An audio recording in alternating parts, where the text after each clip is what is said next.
नमस्कार, शुभ 24 न्यूज में आपका स्वागत है। मैं हूं आपके साथ महिमा गांधी। आइए शुरुआत करते हैं खबरों की।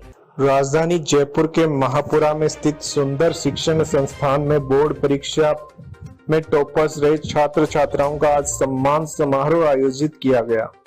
कार्यक्रम के मुख्य अतिथि के तौर पर कांग्रेस ओबीसी विभाग के चेयरमैन हरसहाय यादव, सुंदर शिक्षण संस्थान के संस्थापक प्रभाती लाल जाट, निदेशक रामफूल चौधरी रहे। इस दौरान गणमान्य अतिथियों ने विद्यालय के टॉपर स्टूडेंट्स का सम्मान किया, जिसमें कक्षा 12 के 55 प्रतिभाशाली विद्यार्थियों को सम्मानित किया गया। संस्था निदेशक रामफूल चौधरी ने बताया कि सत्र 2022-23 में विद्यालय ने क्षेत्र में टॉप किया है, जिसमें 19 बालिकाओं का चयन गार्गी पुरस्कार के लिए हुआ है, जो कि इस क्षेत्र विद्यालय के लिए गौरव की बात है।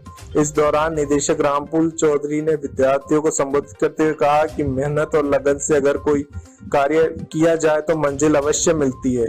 उन्होंने कहा कि यह संस्था हमेशा से ही विद्यार्थियों के सर्वांगीण विकास के लिए तत्पर और सदैव तैयार रहती है। सम्मान समारोह में व्यवस्थापक लक्ष्मण चौधरी, राम कुमार चौधरी, प्रधानाचार्य बाबूलाल प्रजापत, व्यापार मंडल अध्यक्ष राम कुमार चौधरी, वरिष्ठ अध्यापक कैलाश चौधरी, प्रहलाद कुमावत, कैलाश खरबास, प्रहलाद गुजर, मनराज कुमावत, योगिता मिश्रा, प्रदीप सोनी, दिनेश जाटव सहित विद्यालय के समस्त स्टाफ और विद्यार्थी मौजूद रहे।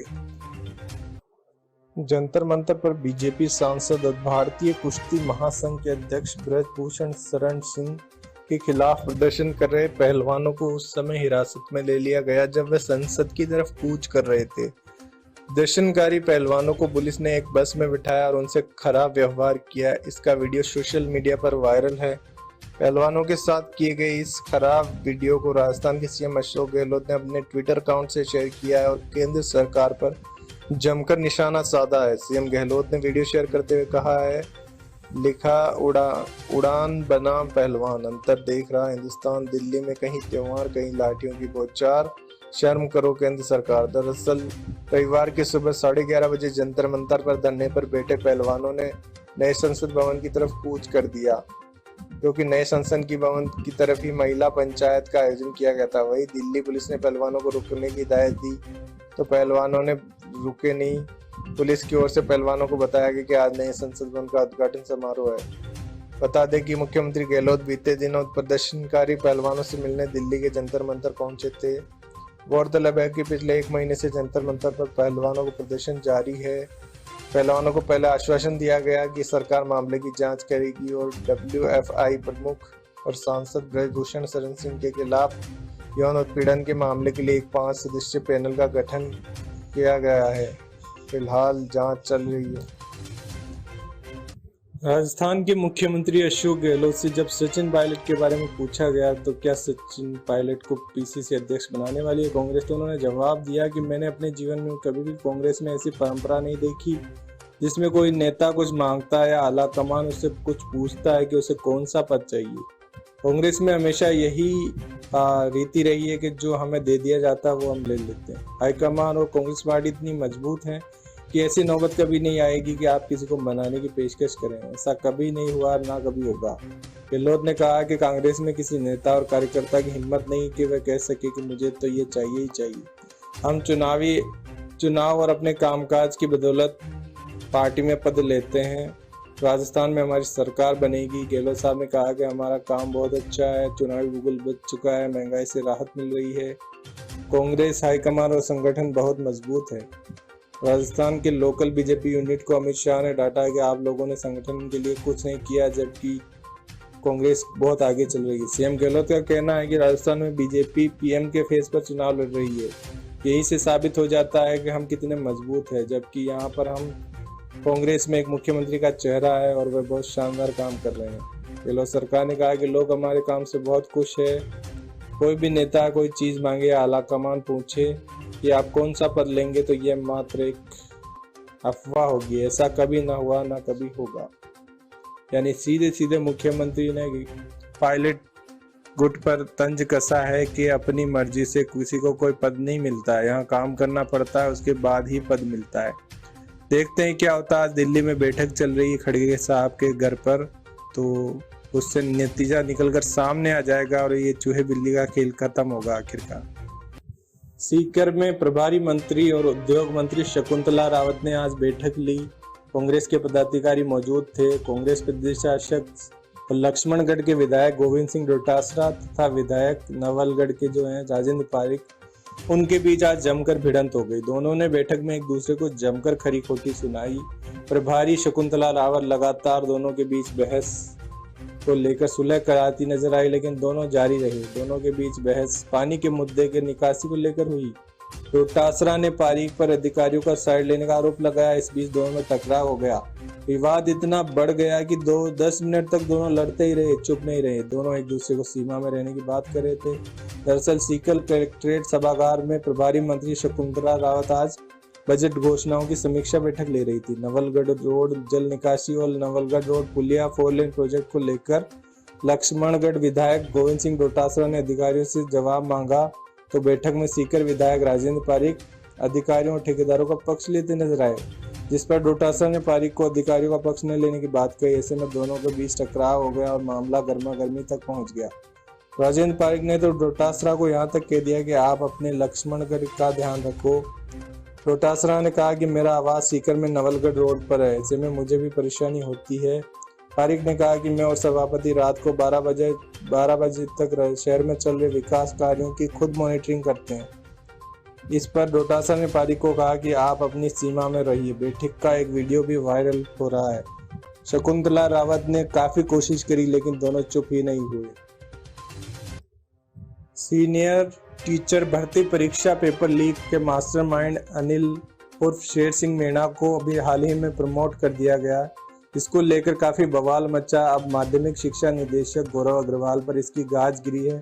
राज्य सरकार ने उन्हें आनन फानन में एपीओ कर दिया है। गौरव को फिलहाल जयपुर में हाजिरी देनी होगी। दरअसल दैनिक भास्कर ने कल रविवार को खुलासा किया था कि पेपर लीक के मास्टरमाइंड अनिल को वाइस प्रिंसिपल से प्रिंसिपल पद पर प्रमोट कर दिया गया, जबकि वह राज्य सरकार द्वारा कब का बर्खास्त किया जा चुका है।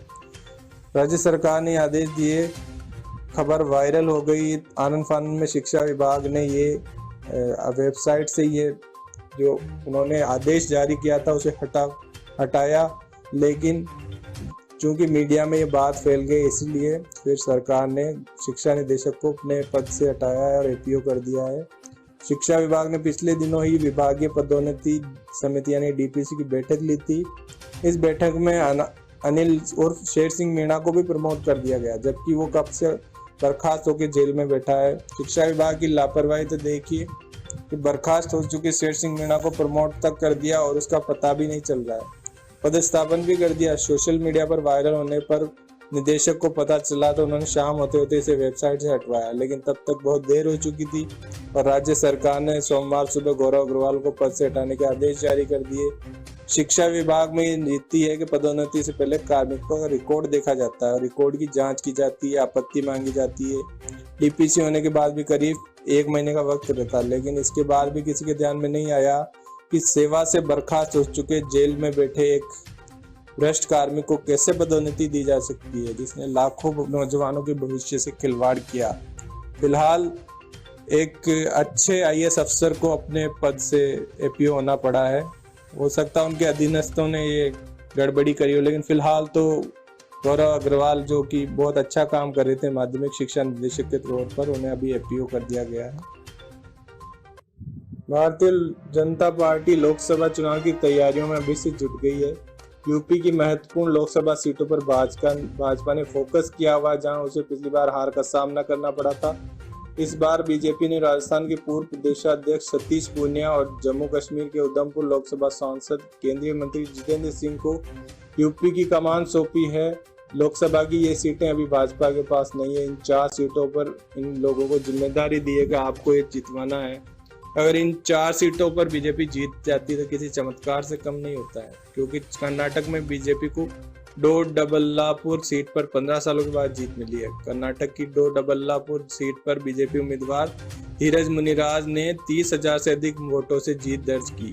इस सीट के प्रभारी सतीश पूनिया ही थे। उन्होंने स्पेशल प्लानिंग करी और तिकड़म लगाकर उन्हें जितवा दिया। प्रधानमंत्री नरेंद्र मोदी सरकार के 9 साल पूरे होने के उपलक्ष्य में केंद्र सरकार की जन कल्याणकारी नीतियों को जनता तक पहुंचाने के लिए देश के सभी राज्यों में लोकसभा क्षेत्रों में भाजपा के बड़े नेताओं को अलग अलग लगाया गया है। हाल ही में वसुंधरा राजे को झारखंड की कमान सौंपी गई है।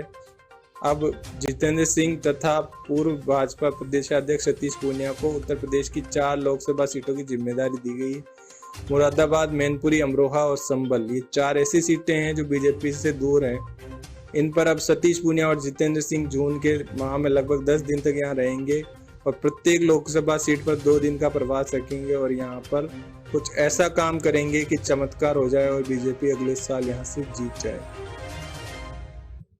प्रदेश के 23 लाख लघु और सीमांत कृषकों को प्रमुख फसलों के प्रमाणित किस्मों के बीज मिनी किट के रूप में निःशुल्क वितरित किए जाएंगे। मुख्यमंत्री अशोक गहलोत ने इसके लिए 128.57 करोड़ के वित्तीय प्रस्ताव को मंजूरी दे दी है।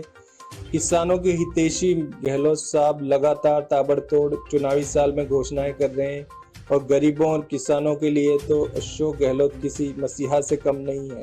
प्रत्येक किसान को बीज मिनी किट में संकर मक्का के 5 किलो के बीज, सरसों के 2 किलो, मूंग और मोठ के 4.5 किलो, तिल का 1 किलो प्रमाणित किस्म का बीज निःशुल्क उपलब्ध कराया जाएगा। यानी अब किसान को बीजों के लिए इधर उधर भटकना नहीं पड़ेगा, आराम से सरकार की तरफ से मुफ्त बीज मिलेंगे, वो भी अच्छी किस्म के। जनजातीय किसानों हेतु जनजातीय क्षेत्रीय विकास विभाग द्वारा तथा गैर जनजातीय कृषकों हेतु कृषि विभाग द्वारा बीजों के ये मिनी किट की खरीद की जाएगी। राजस्थान राज्य बीज निगम से खरीद की जाएगी। इसके बाद इन मिनी किटों का वितरण कृषि विभाग द्वारा राज्य किसान साथी पोर्टल के माध्यम से किया जाएगा।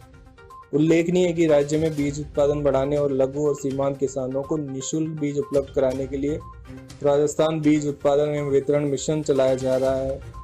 हाल ही में बजट में भी मुख्यमंत्री ने घोषणा करी थी। मिशन के उत्कृष्ट परिणामों को देखते हुए सीएम गहलोत ने ये त्वरित फैसला लिया है। एक अच्छी बात यह भी है कि इस साल सीएम ने जो भी बजट में घोषणाएं करी हैं उनको लगातार पूरा करवा रहे हैं। इससे पहले कि आचार संहिता लागू हो जाए, सीएम लगातार घोषणाएं कर रहे हैं और गरीब तबके को और निचले तबके को फायदा पहुंचा रहे हैं। बिना राजनीति किए भी राजनीति की जा सकती है, यह मुख्यमंत्री अशोक गहलोत ने साबित कर दिया है। हालांकि वह अपनी ही पार्टी की अंतर्कलह से भी जूझ रहे हैं, लेकिन आज उसका फैसला दिल्ली में हो ही जाएगा। इस साल फरवरी में मुख्यमंत्री अशोक गहलोत ने बजट में कहा था कि सरकार 1 लाख पदों पर भर्तियां करेगी, लेकिन अब ऐसा होता दिख नहीं रहा है क्योंकि चुनावी साल है और अभी तक विभाग ने एक भी पद तय नहीं किया जिस पर भर्ती होनी है। थोड़े दिनों में आचार संहिता लग जाएगी, फिर तो सरकार कुछ नहीं कर पाएगी। भर्ती करने वाले 2 ही संस्थान हैं, राजस्थान लोक सेवा आयोग RPSC अजमेर और कर्मचारी चयन बोर्ड जयपुर। लेकिन सरकार ने अब तक किसी नई भर्ती की अभ्यर्थना नहीं भेजी है।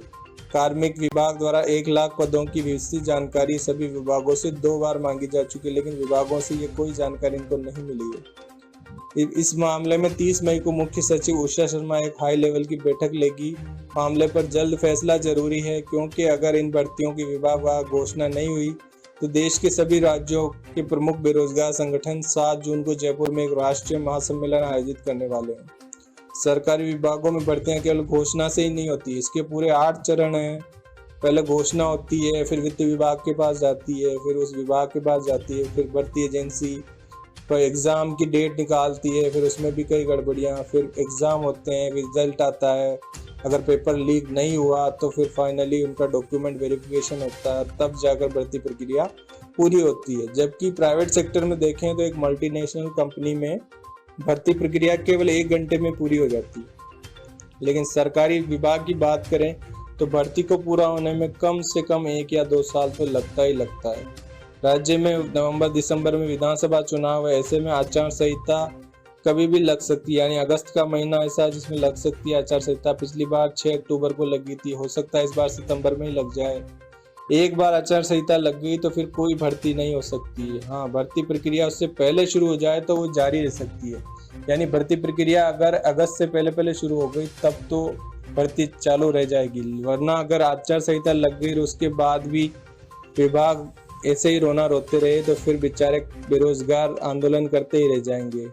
इसलिए बेरोजगारों के जो एकीकृत संघ है उसके अध्यक्ष उपेंद्र यादव ने भी कहा है कि 7 जून को जयपुर में हल्ला बोल है और जो सरकार भी उनकी मांगे नहीं मानेगी उसको चुनाव में कड़ा जवाब दिया जाएगा।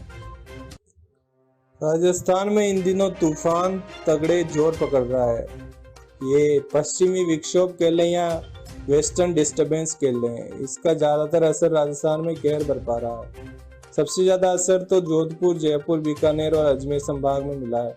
70 से 80 किलोमीटर की स्पीड से तेज आंधी आती है और सब कुछ उड़ा ले जाती है। 2-3 दिन तक बिजली नहीं आती है, खंभे गिर जाते हैं। इस पर जयपुर मौसम केंद्र भी लगातार ऑरेंज अलर्ट, कभी येलो अलर्ट जारी कर रहा है। पिछले 24 घंटों में उत्तर पश्चिम राजस्थान के जिलों में अंधड़ ने जबरदस्त तबाही मचाई। कहीं पर मोबाइल टावर गिर गए, कहीं पर कच्चे मकान गिर गए। 80 किलोमीटर की स्पीड से जब आंधी चलेगी तो इससे ज्यादा तो क्या होगा, धूल का गुबार आसमान में आ जाता है, विजिबिलिटी कम हो जाती है। जैसलमेर में तो ओले इतने तेज गिरे कि दादा और पोते की मौत हो गई। अजमेर पाली के पास सोजा सिटी में इतनी तेज हवाएं चली कि मालगाड़ी पर रखे लोहे के कंटेनर प्लेटफॉर्म पर पलट गए। अब देख लीजिए लोहे का कंटेनर कितना भारी होता है। इससे आप समझ सकते हैं कि कितना भयंकर तूफान चल रहा है। बीकानेर में रविवार को बदले मौसम की वजह से बारिश हुई, इतनी बारिश हुई कि 11 साल का रिकॉर्ड टूट गया। साल 2014 में 17 मई को 50 mm की बारिश एक दिन में हुई थी, लेकिन कल बीकानेर में 72 mm बारिश हुई, जो पिछले 11 साल में मई के महीने में एक दिन में सबसे ज्यादा तेज बारिश है। इधर जोधपुर में भी तेज बारिश हुई है, 48 mm दर्ज की गई है।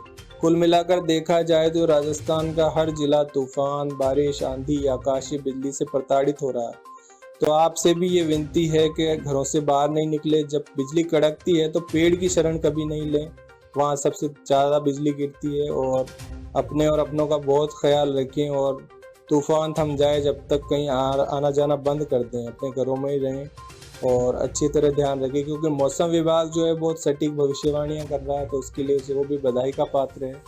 जयपुर मौसम विभाग बहुत अच्छा काम कर रहा है। एक जमाना था जब लोग कहते थे कि मौसम विभाग मतलब झूठी भविष्यवाणी, लेकिन आज के ज़माने में ये उल्टा हो चुका है, क्योंकि टेक्नोलॉजी का इतना अच्छा इस्तेमाल कर रहा है IMD डिपार्टमेंट। तो शुभ 24 न्यूज़ चैनल भारतीय मौसम विभाग के केंद्र जयपुर को एक बार शुभकामनाएं देता है कि उसकी भविष्यवाणियों की वजह से हमारा जीवन थोड़ा सही चल रहा है आजकल।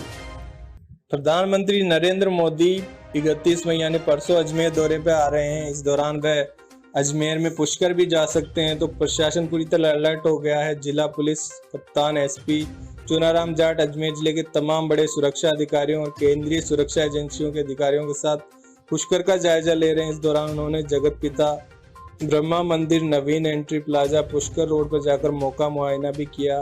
पुष्कर के ब्रह्मा जी के मंदिर के पास हेलीपैड की जगह को भी अच्छी तरह देखा गया है। हालांकि इस दौरे की प्रशासनिक पुष्टि नहीं हुई है, लेकिन फिर भी एहतियातन ये तैयारी की जा रही है कि हो सकता है केंद्र सरकार के 9 साल पूरे होने पर प्रधानमंत्री अजमेर जिले आ रहे हैं तो पुष्कर का भी दौरा कर ही लें। कायड़ विश्राम स्थली पुष्कर के पास ही पड़ती है, इसीलिए पुष्कर में पूरी तैयारियां चल रही है। जानकारी मिली है कि नरेंद्र मोदी जी का जो हवाई मार्ग है वो पुष्कर के सरोवर पर पूजा अर्चना करने का भी उनका कार्यक्रम बताया जा रहा है। इसी वजह से सुरक्षा एजेंसियां तैयारियों में जुट गई है। SP ने पूरे पुष्कर घाट की जायजा ले लिया। सुरक्षा एजेंसियों ने भी इसकी वो पूरी जांच पड़ताल कर ली है। स्थानीय तीर्थ पुरोहितों में ये तगड़ा उत्साह देखने को मिल रहा है, क्योंकि ये पुष्कर जो है वो तीर्थराज कहा जाता है और तीर्थ संघ ने भाजपा प्रदेशाध्यक्ष से मिलकर प्रधानमंत्री के नाम एक आमंत्रण पत्र सौंपा था, क्योंकि प्रधानमंत्री जब से प्रधानमंत्री बने तब से यहाँ आए नहीं हैं। ट्रस्ट के प्रतिनिधि गोविंद पाराशर ने बताया कि प्रधानमंत्री मोदी जब अजमेर आ रहे थे, अजमेर का उनका जनसभा का सुना तो हम सब ने एक हस्ताक्षर करके प्रार्थना पत्र प्रदेशाध्यक्ष जोशी जी को सौंपा, जिसमें हमने प्रधानमंत्री को यहाँ पर निमंत्रण दिया है और उनके लिए विशेष तैयारियां भी की है। यानी सरोवर के जो ब्रह्म घाट है उस पर फूल डोल महोत्सव की तर्ज, जो शाहपुरा का फेमस फूल डोल महोत्सव है, वैसे यहाँ फूलों से सजाया जाएगा। वैदिक मंत्रोच्चार के बीच PM मोदी का स्वागत किया जाएगा। इसके बाद विशेष पूजा प्रकल्प के तहत तीर्थ गुरु पुष्कर सरोवर की पूजा कराई जाएगी। इस दौरान पाराशर ने कहा कि ट्रस्ट को फिलहाल प्रशासन की ओर से आधिकारिक पुष्टि का इंतजार है। यानी अभी PM अजमेर तो आएंगे, लेकिन पुष्कर आएंगे या नहीं आएंगे ये कंफर्म नहीं हुआ। लेकिन सुरक्षा एजेंसियां जो होती है वो बड़ी चतुर चालाक होती है, वो आखिरी मिनट तक अपना कार्यक्रम किसी को लीक नहीं करती है। सुरक्षा की दृष्टि से इसे अच्छा कहा जा सकता है। देश में इन दिनों सोलर कंपनियां बड़े बड़े सोलर प्लांट बना रही है। इनमें धार का रेगिस्तान प्रमुख क्षेत्र है, जहां पर जैसलमेर बाड़मेर में बड़ी बड़ी कंपनियां सोलर प्लांट कर रही है। ऐसे में ये बड़ी संख्या में हरे भरे पेड़ों को भी काट रही है। इसी को लेकर क्षेत्र के लोगों में नाराजगी है। इनका कहना है कि ये निजी कंपनियां अपने निजी स्वार्थ के लिए और विकास के नाम पर नियमों के विरुद्ध राजस्थान के राज्य वृक्ष खेजड़ी और कई बहुउपयोगी वृक्षों की अंधाधुंध कटाई कर रही है, जिससे आने वाले समय में पर्यावरण का खतरा मंडरा सकता है। वृक्षों की कटाई से पर्यावरण प्रेमियों में भारी रोष है। प्रशासन पर भी कंपनियों से मिलीभगत के आरोप लगाए हैं। थार का रेगिस्तान नाम सुनते ही आपके सामने रेतीले दौरों की तस्वीर आंखों के सामने तैरने लगती है, जहां बढ़ती गर्मी और रेतीले टीले इस भीषण गर्मी में पूरे मरु प्रदेश को लावा बना देते हैं। वहीं यहाँ लगे ये खेजड़ी के पेड़ इस धरती के लिए राहत का काम करते हैं। ऐसे में निजी कंपनियां इन्हीं को ही काट कर अब यहाँ पर सोलर प्लांट लगा रही है। कहा जा रहा है कि राज्य सरकार ने इन निजी कंपनियों को हजारों बीघा जमीन मुहैया कराई है, जिसके लिए सोलर प्लांट लगाए जा रहे हैं और कंपनियों के विकास के गुणगान गाए जा रहे हैं। हालांकि ये कंपनियां बड़े पैमाने पर पर्यावरण को नुकसान भी पहुंचा रही है। निजी कंपनियां राज्य वृक्ष खेजड़ी सहित कई दुर्लभ वृक्षों की अंधाधुंध कटाई कर रही है। बड़े बड़े अधिकारियों के कानों पर जून तक नहीं रहेंगी। कई बार जिला प्रशासन को ज्ञापन भी दिए जा चुके हैं। ताजा मामला जैसलमेर के फतेहगढ़ इलाके के सोलर प्लांट का है, जहां पर दर्जनों उन्होंने हरे भरे पेड़ काट दिए हैं, लेकिन ना तो कंपनी और ना ही जिला प्रशासन इस पर तवज्जो दे रहा है। ग्रामीणों के विरोध करने पर रात में गड्ढों में जेसीबी से पेड़ों को गाड़ा जा रहा है ताकि सबूत नहीं मिले। इस इलाके से हरियाली तो गायब हुई है, अब पशु पक्षियों के लिए भी कोई जगह नहीं बची है। हालांकि हम एक तरफ सोलर एनर्जी बुरी बात नहीं है, लेकिन अगर हरे भरे पेड़ काटने की कीमत पर यह सोलर एनर्जी हमें मिल रही तो फिर ये गलत है। राजस्थान में पुरानी पेंशन स्कीम को लेकर मुख्यमंत्री अशोक गहलोत ने एक बार फिर मोदी सरकार पर हमला बोला है। ओपीएस को लेकर सीएम गहलोत ने कहा कि ये क्रांतिकारी फैसला है जिसे हमने लागू कर दिया है, लेकिन केंद्र सरकार मानने को राजी नहीं है। हालांकि गहलोत ने साफ कर दिया है कि राजस्थान सरकार किसी भी हालत में ओल्ड पेंशन स्कीम फैसले को वापस नहीं लेगी। उन्होंने कहा कि केंद्र सरकार इस पर सोचने पर मजबूर हो गई है, क्योंकि राजस्थान में ओपीएस जिंदाबाद के नारे लग रहे हैं और दिल्ली तक इसकी गूंज है। राजस्थान के मुख्यमंत्री नागौर में बोल रहे थे, महंगाई राहत कैंप का निरीक्षण कर रहे थे और किसान महासम्मेलन में शिरकत के दौरान उन्होंने कहा कि ओल्ड पेंशन स्कीम एक क्रांतिकारी फैसला है, जिसे राजस्थान के कर्मचारियों के हित में लिया गया और ये वापस नहीं लिया जाएगा। अगर आगामी विधानसभा चुनाव में कांग्रेस सरकार रिपीट होती है तो इस योजना को बरकरार रखा जाएगा। वही सीएम गहलोत ने कहा कि हम केंद्र सरकार पर भी दबाव बनाएंगे कि वे पुरानी पेंशन योजना को पूरे देश में लागू करे। सीएम गहलोत ने कहा कि अगर कांग्रेस की सरकार दोबारा बनती है तो हम अभी जो वृद्धावस्था पेंशन 1000 रुपए है उसे 1500 रुपए कर देंगे। साथ ही उन्होंने कहा कि महंगाई राहत कैंप में जिन 10 योजनाओं की गारंटी कार्ड दिए जा रहे हैं वे परमानेंट है, वे चुनाव के लिए नहीं है। ऐसा नहीं है कि चुनाव खत्म हो और ये योजनाएं खत्म हो जाएगी। गहलोत ने कहा कि जिस तरह नरेगा योजना चली उस तरह ये सारी योजनाएं धीरे धीरे कानून बनती जाएगी। सीएम गहलोत का दावा है कि उनकी कांग्रेस सरकार केंद्र को मजबूर कर देगी वो राजस्थान जैसे पूरे देश में ओल्ड पेंशन स्कीम को लागू करने पर मजबूर हो जाए। प्रधानमंत्री नरेंद्र मोदी ने रविवार को देश को नया संसद भवन समर्पित किया। विपक्षी दल लगातार इस बात का विरोध कर रहे हैं कि नई संसद का उद्घाटन पीएम मोदी को नहीं बल्कि राष्ट्रपति को करना चाहिए था। इस बात को लेकर कांग्रेस समेत कई विपक्षी दलों ने बीजेपी पर लगातार हमला बोला है और उद्घाटन कार्यक्रम का बहिष्कार भी किया है। इसी बीच बीजेपी नेता भी पलटवार करते हुए नजर आए। संसद भवन की लाइब्रेरी और एनेक्सी का उदाहरण देते हुए बड़ा बयान दिया। बीजेपी का कहना है कि कांग्रेस के कार्यकाल में संसद भवन में एक लाइब्रेरी और एनेक्सी का उद्घाटन हुआ था, तब राष्ट्रपति को नहीं बुलाया था, तब भी इन्हीं के प्रधानमंत्री ने उसका उद्घाटन किया था। बीजेपी के इस बयान को लेकर राजस्थान के मुख्यमंत्री अशोक गहलोत खासा नाराज दिख रहे हैं। उन्होंने एक ट्वीट करते हुए कहा कि बीजेपी के कुछ नेता नए संसद भवन का उद्घाटन राष्ट्रपति महोदया से नहीं कराने पर कुतर्क कर रहे हैं। अशोक गहलोत का कहना है कि बीजेपी नेता कह रहे हैं कि पूर्व में भी संसद की लाइब्रेरी और एनेक्सी का उद्घाटन के लिए राष्ट्रपति को नहीं बुलाया गया था। ऐसे लोगों को सोचना चाहिए कि क्या राष्ट्रपति की गरिमा है कि वे एक छोटी सी लाइब्रेरी और एनेक्सी का उद्घाटन करें। नए संसद भवन की तुलना एक लाइब्रेरी और एनेक्सी से कैसे की जा सकती है।